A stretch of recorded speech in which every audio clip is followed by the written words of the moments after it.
Kita akan ngomongin tentang salah satu karakteristik paling penting di usia 20-an, yaitu bersikap bodoh amat, yang mana bisa gue bilang ini adalah sebuah super power gitu. Kenapa gue bisa ngomong ini? Jadi gini, pertama-tama umur gue sekarang udah 29. Sebagai seseorang yang udah hampir dikit lagi mengakhiri masa 20-an ini, gue bisa dengan sangat pede bilang kalau bersikap bodoh amat itu bener-bener super power yang akan mengubah hidup lo di usia muda. Menjadi penentu nanti di masa depan lo setelahnya. Gimana nanti di usia 30-an, 40-an. Karena keputusan habit yang lo ambil di umur 20-an ini efeknya jangka panjang gitu. Pondasi. Makanya lo harus hati-hati dan mulai mikirin ini demi masa depan lu nanti ke depannya. Terus ditambah juga kalau lu suka nontonin dan ngikutin topik seputar self improvement, misalnya lu nonton konten di mana temanya tuh kayak orang tua, lansia yang umurnya udah di atas 40-an, 50-an, 60-an atau bahkan 70-an, yang mereka ini diwawancarai, ditanya apa sih yang menjadi penyesalan terbesar mereka dulu di usia muda.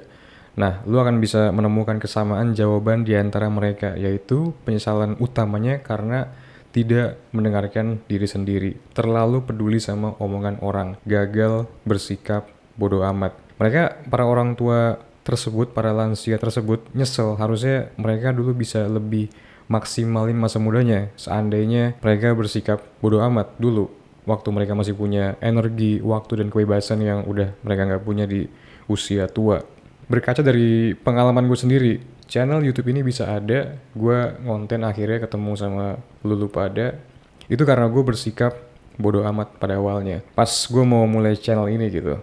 Buat lo yang konten creator ngonten juga pasti relate lah gimana ketakutan nanti akan opini dari orang lain, nanti gue dicap gimana bla bla bla. Tentu rasa takut itu ada, wajar, namanya juga manusia. Tapi kalau gue stuck di rasa takut ini, yang gue yakin itu pasti, yaitu nanti pasti bertahun-tahun ke depan, berpuluh-puluh tahun ke depan gue pasti menyesal karena jadi pengecut yang takluk sama rasa takut gue di masa dulu. Life is too short man for khawatir, worrying. Kita cuma sementara kok hidup di tubuh manusia ini.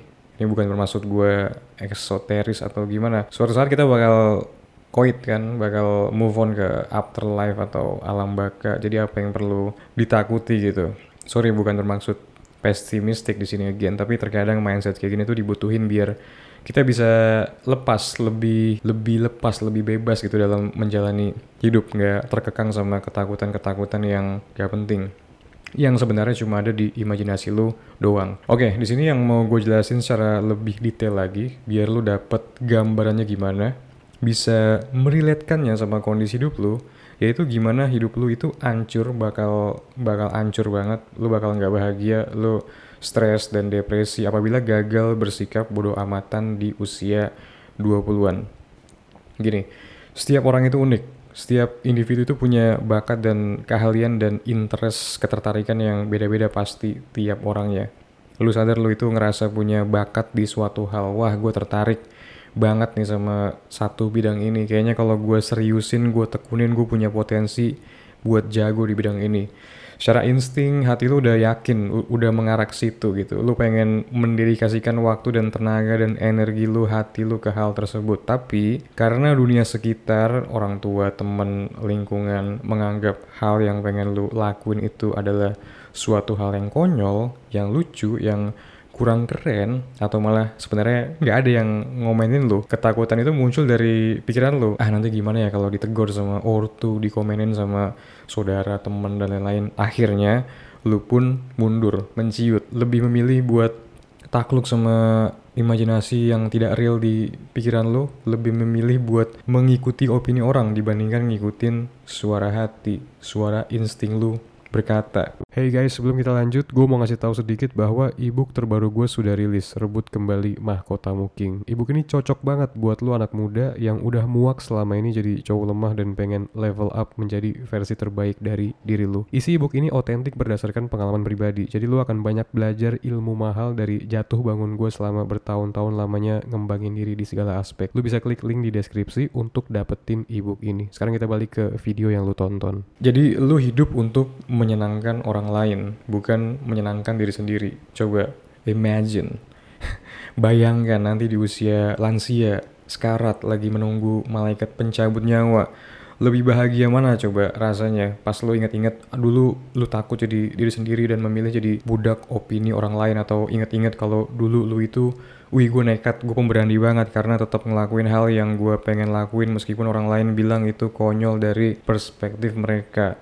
Intinya di sini bukan soal hasilnya gimana gitu, apakah lu sukses atau enggak nantinya, tapi dengan lu sekedar mencoba aja, dengan lu ngerasain adrenalin rush karena lu bertingkah, lu menentang dunia, lu melawan arus, itu udah cukup untuk bikin lu happy dan puas. At least I'm trying, ya kan? Gue tahu rasanya gimana, gue pernah experience itu.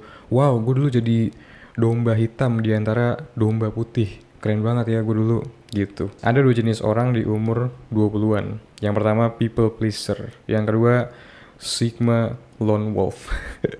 Enggak, ini Sigma lone wolf dalam tanda kutip, ini sebenarnya pelabelan doang gitu biar lebih dramatis aja gitu kesannya. Tentu gue nggak menyarankan lu jadi lone wolf yang sesungguhnya dalam artian lu apa-apa sendirian, ansos, nggak butuh orang, menyendiri. Ini bego jatuhnya, cringe jatuhnya ini. Sigma lone wolf yang gue maksud ini lebih ke dia ini prefer ngedengerin dirinya sendiri, ngelakuin apa yang dia pengen berdasarkan instingnya, hati nuraninya, dan dapat kepuasan, kebahagiaan dari situ. Dan dia nggak peduli sama orang komen gimana, bodo amat, karena dia nggak attach, dia nggak expect something dari orang lain. Dia itu independen, bodo amatan, tapi nggak ansos, paham kan maksudnya, tetap sopan, tetap menghargai orang. Sementara people pleaser ya yang mustahil bagi dia buat bersikap bodo amatan karena dia butuh orang gitu kan.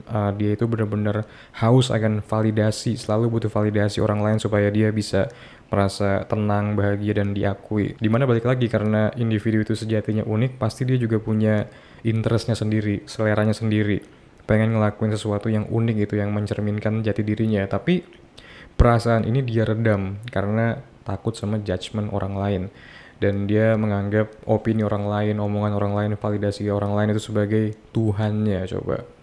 Padahal kalau dia mampu bersikap bodoh amat, nggak peduli, dia bisa pindah ke kategori Sigma lone wolf ini, dan pasti hidupnya jauh lebih bahagia dan memuaskan hatinya. Oke, jadi kalau dirunutin penyebab lu gagal bersikap bodoh amat itu karena satu, yang pertama minim perspektif, limiting belief.